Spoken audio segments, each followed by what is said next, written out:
April 28, 2017. Nassau, Bahamas. You are watching the Instagram posts go live in real time.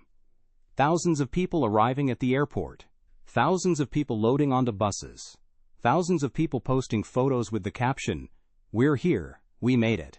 And you are standing on an island that has no stages, no villas, no gourmet catering, no running water in half the tents, just mud. And rain. And hundreds of orange FEMA disaster tents that your team pulled out of a storage container 3 days ago. Because the luxury glamping accommodations you promised never got built. You are 25 years old.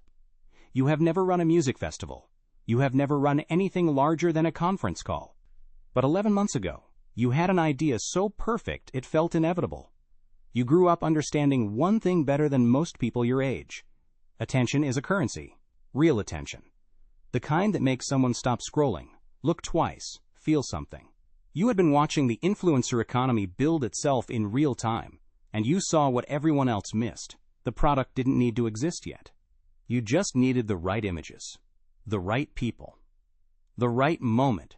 You hired a marketing team. You booked Kendall Jenner, Bella Hadid, Emily Ratajkowski. You flew them to a private island in the Bahamas. You spent 2 days shooting. Blue water, white sand, supermodels. Not a single ticket had been sold. Not a single stage had been designed. But the images were perfect. You posted one orange tile. That's it. A blank orange square. Within 48 hours, it had been shared by every major influencer simultaneously. The internet did the rest. People started theorizing. What is this? Who is this? Is this real? It was the most efficient marketing moment you had ever seen. And you built it in a week. Tickets sold out. Some packages at $12,000. VIP experiences at $100,000. People paid without knowing what island they were flying to. They paid because of a feeling. Because of what the images told them about themselves if they were the kind of person who went to a place like this. You were not delusional. You knew the island wasn't ready. You knew the infrastructure wasn't funded. You knew that what you had sold was a concept, not a product. But you also believed, genuinely, completely, that you could close the gap. That the money coming in would fund the build-out. That the team you were assembling would pull it off. That problems that seemed impossible in October would be solved by April, because they had to be. You told your team this every time they raised concerns. There were a lot of concerns. The main stage wasn't contracted until 2 months before the event.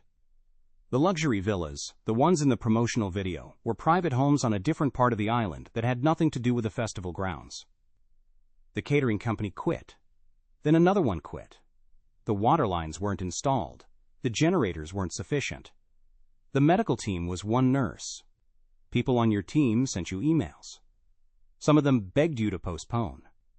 One email you received said, plainly in writing, "If we go forward with this, we could be responsible for someone dying."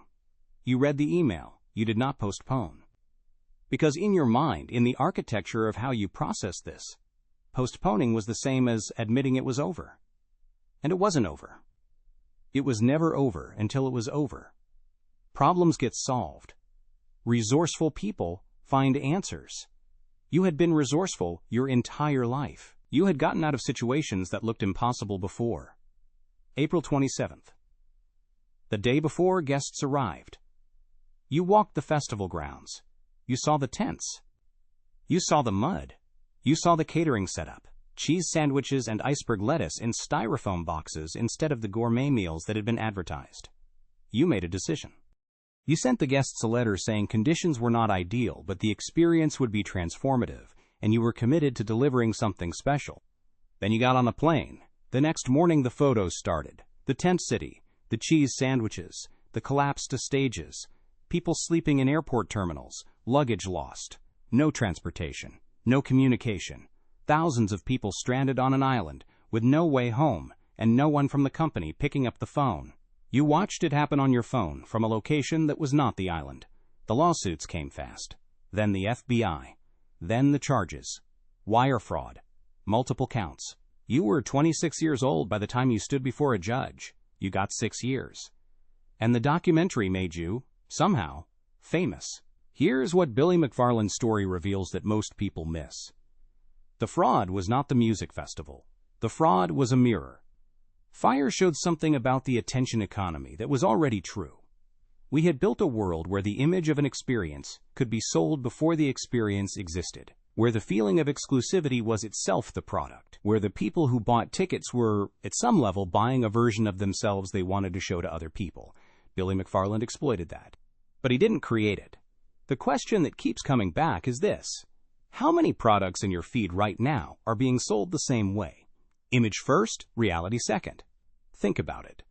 And let us know in the comments.